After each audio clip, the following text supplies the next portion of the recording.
Kamalapur railway স্টেশনে কথা বলছেন রেল প্রতিমন্ত্রী হাবিবুর রশিদ। হাবিব, সরাসরি চলে যাচ্ছে সেখানে।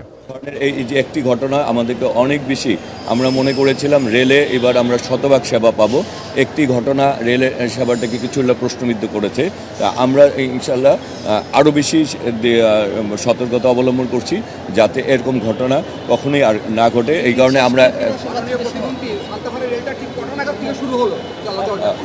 10:30 সকাল 10:30। প্রতিমন্ত্রী লাস্ট পোস্ট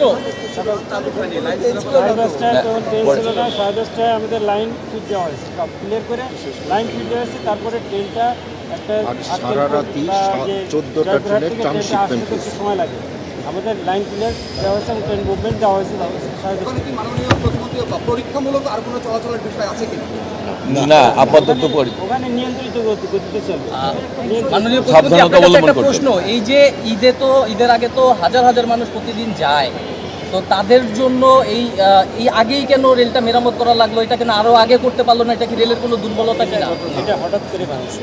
ঈদের মধ্যে যেহেতু আমাদের অতিরিক্ত যাত্রীর একটা প্রেশার তৈরি হয়, তবে এই ব্যাপারটি নিয়ে আমরা ওই জায়গাটি এই মানে হঠাৎ এই পর্যায়ে উচ্চ পর্যায়ে আমরা তদন্ত কমিটি গঠন করেছি এবং তদন্তের পরে আসলে পুরোপুরি বলতে পারবো। তবে প্রাথমিক পর্যায়ে আমরা স্টেশন মাস্টার এবং ড্রাইভারকে আমরা বরখাস্ত করেছি, আর বাকিটা তদন্তের মাধ্যমে ইনশাল্লাহ বেরিয়ে আসবে।